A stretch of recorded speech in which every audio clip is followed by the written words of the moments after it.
1장. 정우성이 교도소 복도를 지나 방으로 들어서는 순간 고요하던 공간에 묵직한 긴장감이 흘러들어왔다. 낡은 벽돌들이 불안하게 서 있는 복도는 그의 발소리에 따라 미세하게 떨리는 것만 같았고, 오래된 시멘트의 틈새로 새어나오는 곰팡이 냄새가 그의 후각을 자극했다. 몇몇 벽돌은 이미 떨어져 나가 있었고, 바닥에는 녹슨 금속 조각들이 널브러져 있었다. 형광등의 불규칙한 깜빡임은 마치 그의 심장 박동에 맞춰 춤을 추는 듯했다. 그가 문 앞에 멈춰선 채 주먹을 꼭 쥐고 복도의 끝을 응시했다. 이곳에서 시작될 그의 새로운 삶이 마치 거대한 벽처럼 그를 압도하고 있었다. 교도관은 그러한 정우성의 심경을 무시한 채 건조하고 무심한 목소리로 그를 재촉했다. 뭐해? 안 들어가고. 빨리 안 들어가면 더 꼬일 거야. 정우성은 마지못해 문을 열고 들어갔다. 방 안으로 들어서자마자 그를 맞이한 것은 섞여 나오는 담배 연기와 몸 냄새, 그리고 곰팡이 냄새였다.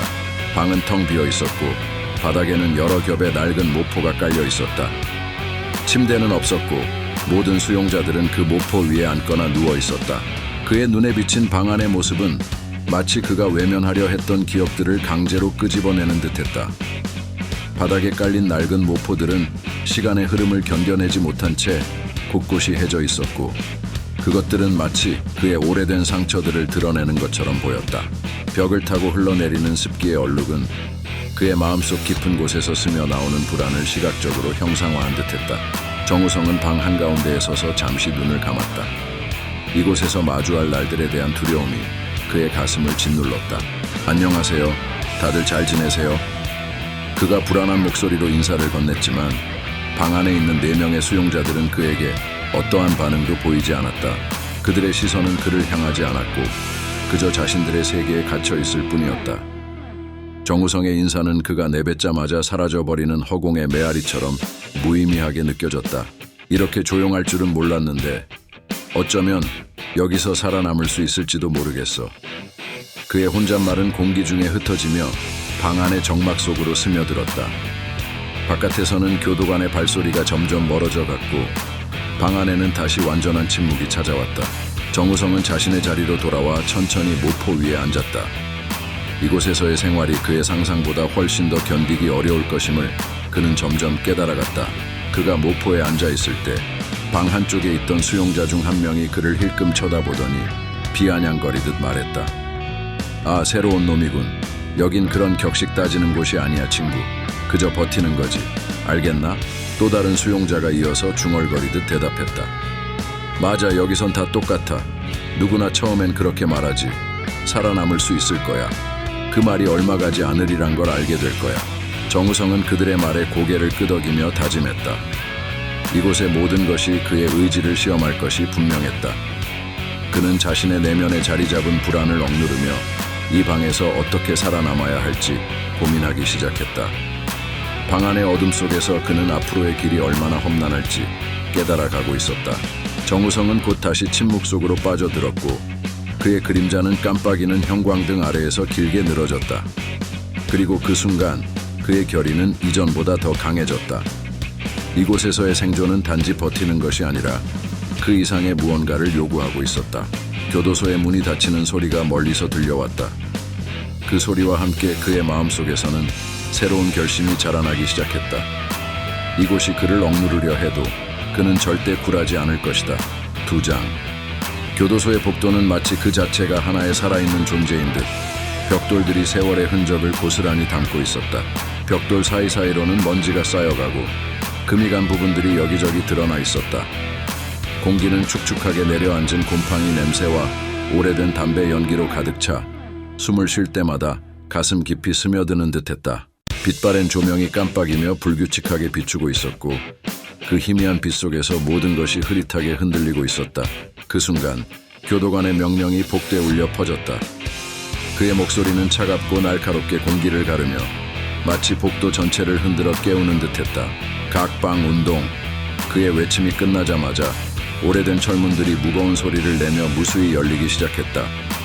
문들이 녹슨 경첩에서 삐걱거리며 열리는 소리가 복도의 벽을 타고 메아리쳤다. 마치 그 소리가 교도소 전체에 퍼져나가며 오랫동안 잠자고 있던 것들을 깨우는 듯한 기분이었다. 문들이 열리면서 방 안에 무심히 있던 수용자들이 무거운 침묵 속에서 우르르 나오기 시작했다. 그들의 발걸음은 마치 오랫동안 굳어있던 몸을 겨우 움직이는 듯 느릿느릿했다. 그러나 그들 모두는 복도에 나와 일렬로 정렬했다. 수용자들의 얼굴에는 피로가 드러났지만 그 속에는 긴장과 불안이 묻어나고 있었다. 그들의 눈은 무감정하게 앞만을 바라보고 어떤 감정도 드러내지 않으려 애쓰는 듯했다. 교도관은 수용자들 사이를 천천히 걸으며 예리한 눈빛으로 그들을 관찰했다. 그의 시선은 마치 날카로운 칼날처럼 수용자들의 몸을 관통했고 그들이 그의 시선을 느낄 때마다 미세하게 몸을 움츠렸다. 이 공간에서 그들은 그저 하나의 숫자일 뿐이었고 그 숫자에 자신을 맞춰 가야 했다.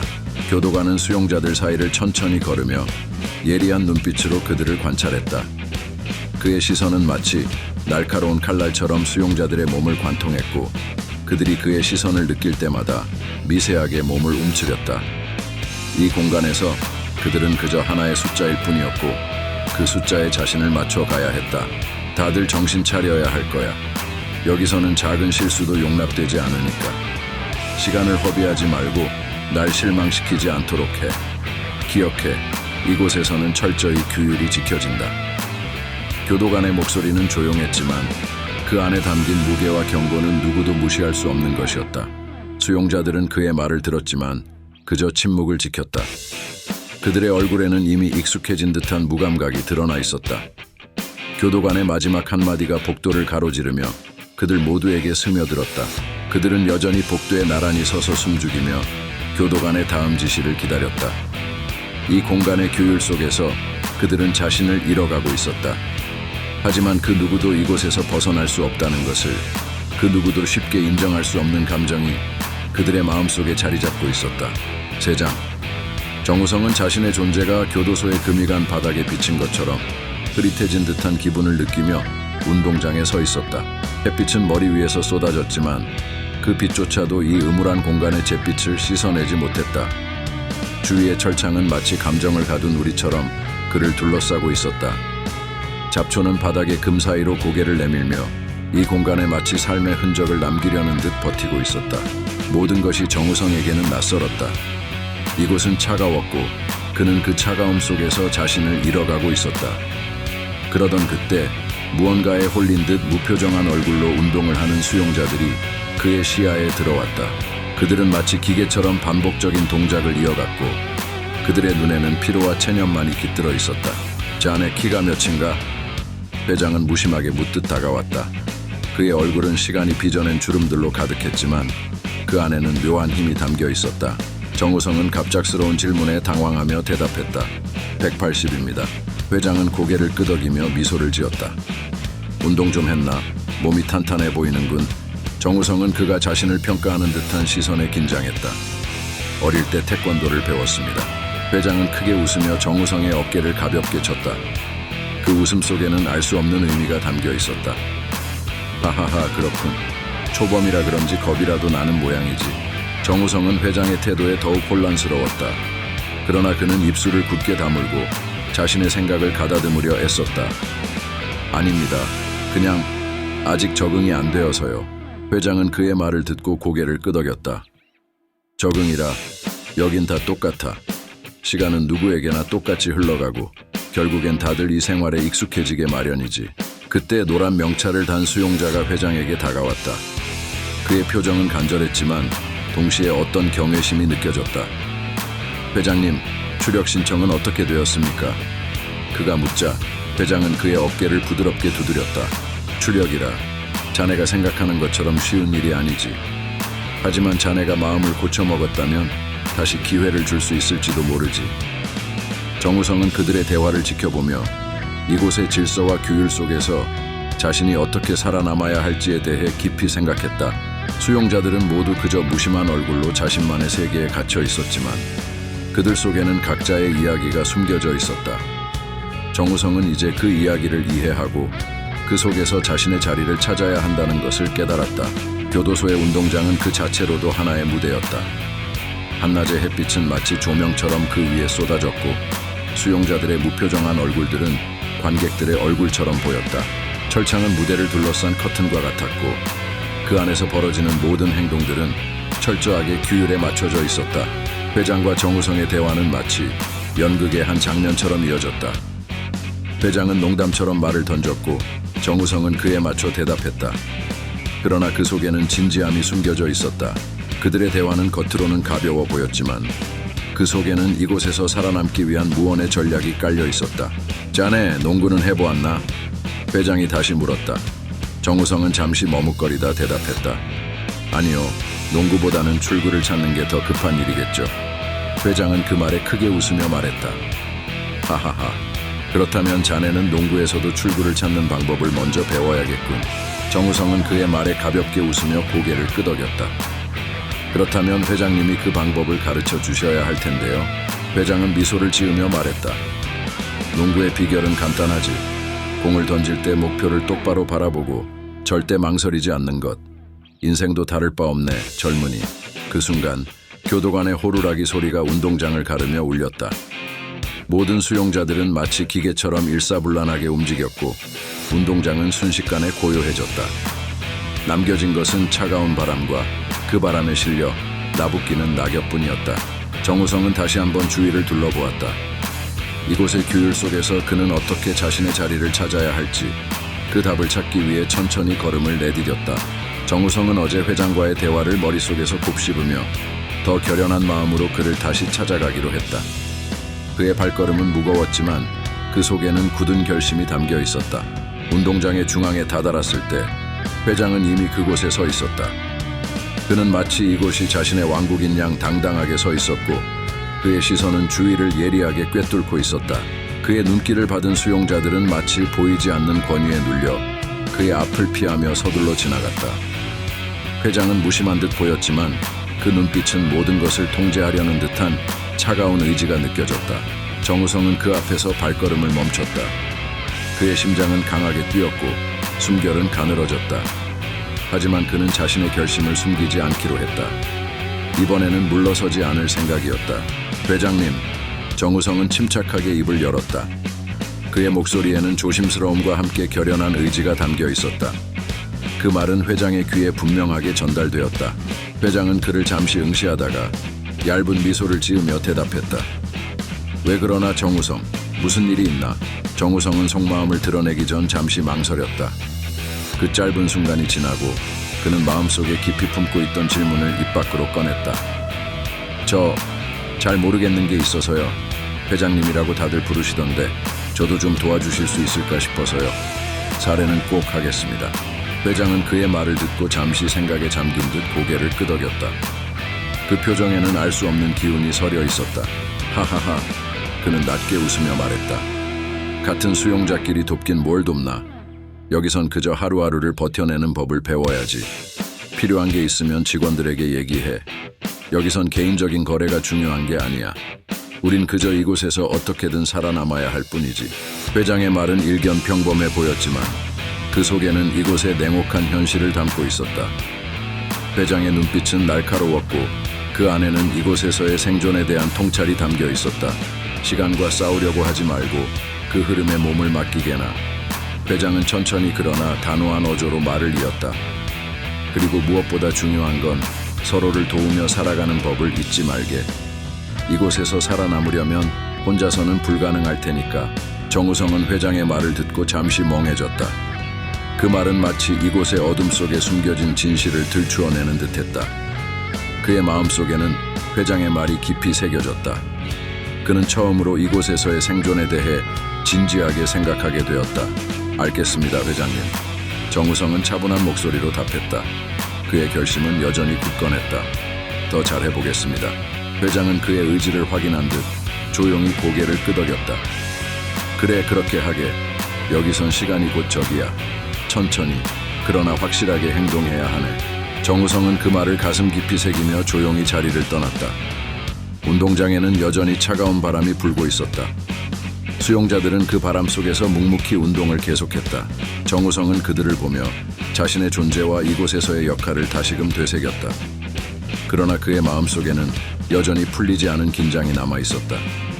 그 긴장은 앞으로 그가 겪게 될 시간 속에서 점점 더 무거워질 것이었다. 5장. 회색빛 하늘은 여전히 낮게 드리워져 있었다. 차가운 공기가 거실 안 깊숙이 스며들며 마치 시간마저 얼어붙게 만들었다. 창문 너머로 비친 외부의 풍경은 생기를 잃었고 회색빛 담벼락은 한없이 높아 보였다. 거실 안은 음울한 침묵 속에 잠겨 있었다. 모든 것이 정지된 것처럼 보였고 수용자들은 마치 움직임을 잃은 조각상처럼 가만히 있었다. 그들의 눈은 비어 있었고 거친 숨소리만이 공간을 가득 채웠다. 희미하게 깜빡이는 형광등은 마치 곧 꺼질 것처럼 불안하게 빛났고 그 아래에서 수용자들은 각자의 일에 몰두해 있었다. 책상 위에는 누렇게 변색된 책들이 가지런히 놓여 있었다. 이 책들은 오랜 세월 동안 수많은 손을 거치며 닳아 있었다. 몇몇 수용자들은 그 책들을 읽으며 조용히 시간을 보내고 있었다. 책을 넘기는 손길은 조심스러웠고 페이지마다 새겨진 낡은 흔적들은 그들의 감정을 말없이 전했다. 이 정적 속에서 정우성은 가만히 자리에 앉아 주위를 둘러보았다. 이곳은 그가 상상했던 것과는 너무나도 달랐다. 교도소라면 당연히 떠들썩하고 위협적인 분위기가 감돌 것이라 생각했지만 여기에는 숨막히는 고요함만이 존재했다. 아무도 말하지 않았고 모든 것이 질서정연하게 흘러가고 있었다. 마치 살아있지만 죽어있는 듯한 느낌이었다. 그러던 중 정우성은 더 이상 참을 수 없다는 듯 주위를 두리번거리다 같은 거실의 수용자들에게 조심스레 물었다. 그의 목소리에는 긴장감이 배어 있었고 두려움이 살짝 섞여 있었다. 저 뭐 좀 물어봐도 되겠습니까? 그의 목소리는 거실의 고요함을 잠시 깼다. 거실 일은 천천히 고개를 들어 정우성을 바라보았다. 그의 눈빛은 무심해 보였지만 그 안에는 약간의 호기심이 섞여 있었다. 뭔가요? 그는 짧고 냉담하게 대답했다. 정우성은 잠시 머뭇거리다가 결국 거실의 분위기에 대한 의문을 솔직하게 털어놓았다. 여긴 원래 이렇게 조용합니까? 떠드는 소리도 없고 다들 책만 보기에 거실 일은 그 질문에 약간의 비웃음을 띤 채 대답했다. 뭘 기대한 거요? 신입식이라도 해줘야 합니까? 그의 말투는 마치 이곳이 너무나 당연하다는 듯 정우성의 질문을 가볍게 흘려보냈다. 정우성은 그 말에 당황하여 서둘러 부인했다. 아니요. 그런 게 아니고요. 단지 그는 더 말을 이어가려 했지만 목소리가 점점 가늘어졌다. 그 순간 거실의 다른 수용자가 자리에서 일어났다. 그는 나이가 더 들어 보였고 얼굴에는 세월의 흔적이 깊이 새겨져 있었다. 깊게 팬 주름은 그가 이곳에서 얼마나 많은 시간을 보냈는지를 말해주고 있었다. 그러나 그의 눈빛에는 여전히 온화한 미소가 떠올라 있었다. 징역도 많이 받았다니까 딱해서 얘기해 줄 테니 여기 앉아보게 젊은 친구. 거실이는 조용히 말했다. 정우성은 그 제안을 받아들이며 조심스럽게 다가갔다. 그의 몸짓은 경계와 호기심 사이에서 갈팡질팡하는 듯 보였다. 네, 감사합니다. 사장님. 그는 여전히 어색한 태도로 감사 인사를 전했다. 거실이는 미소를 지으며 고개를 끄덕였다. 그러나 그 순간 거실이가 다가와 낮게 속삭였다. 그의 목소리에는 은근한 걱정이 담겨 있었다. 형님은 참 떠들다 근무자한테 혼이라도 나면 어쩌려고 그래요. 거실이는 그 말을 가볍게 흘려보내며 정우성에게 물었다. 그의 태도는 여전히 여유로웠고 이곳의 규율을 전혀 개의치 않는 듯했다. 자, 뭐가 궁금한 거요? 정우성은 어제부터 마음속에 쌓였던 궁금증을 털어놓았다. 여기 회장님이라는 분이 있던데 그분은 뭐 하시는 분인가요? 노란 명찰도 굽신거리고 다들 그분 앞에선 꼼짝 못하던데요. 거실이는 잠시 생각에 잠겼다가 고개를 끄덕이며 무심하게 답했다. 그냥 다들 회장님이라고 불러. 왜 그런지는 모르겠지만. 그의 대답은 너무나 평범했지만 그 속에는 이곳의 비밀스러운 분위기가 스며 있었다. 정우성은 그 대답이 더 큰 궁금증을 불러일으키자 다시 물었다. 근데 이곳은 교도소인데 학교보다 더 조용하고 질서정연합니까? 거실이는 피식 웃으며 약간의 농담을 섞어 대답했다.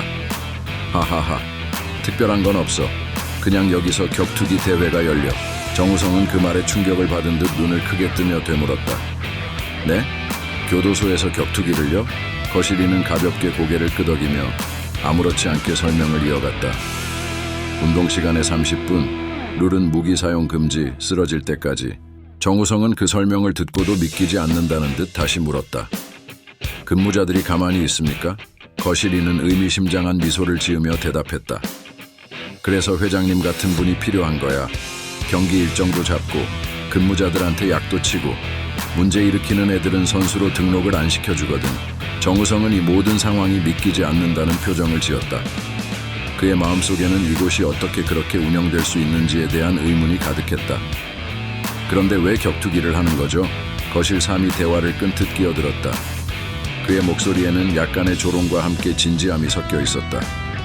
아직 모르겠어? 돈을 걸거든. 도박 격투기야.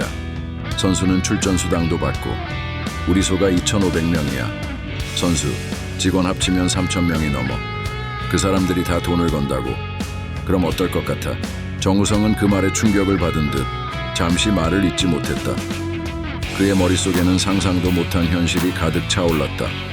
거실이가 다시 입을 열었다. 단위가 억대야. 나쁘지 않지? 정우성은 이 모든 것이 믿기지 않는다는 듯 다시 물었다. 그런데 진역에서 돈을 어떻게 겁니까? 거실이는 미소를 지으며 대답했다. 우표가 있잖아. 등기, 유가증권. 우표는 사회에서 현금으로 교환이 가능하니까. 거실 3 이 말을 이어갔다. 그의 얼굴에는 약간의 흥분과 기대가 묻어 있었다.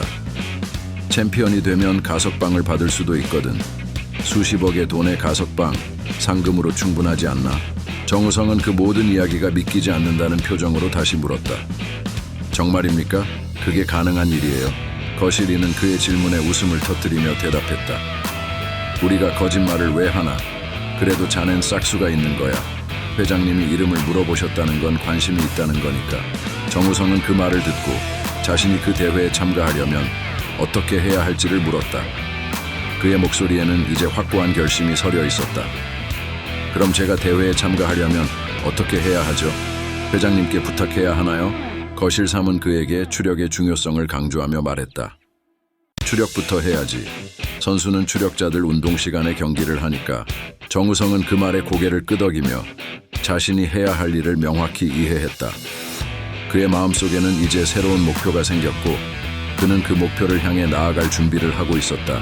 운동장 밖으로부터 들려오는 먼 발치의 소음이 잠시 이곳의 정적을 깼고 그 속에서 정우성은 이곳에서의 삶을 다시금 되새겼다. 그의 결심은 점점 더 단단해지고 있었다. 구독, 좋아요 감사합니다.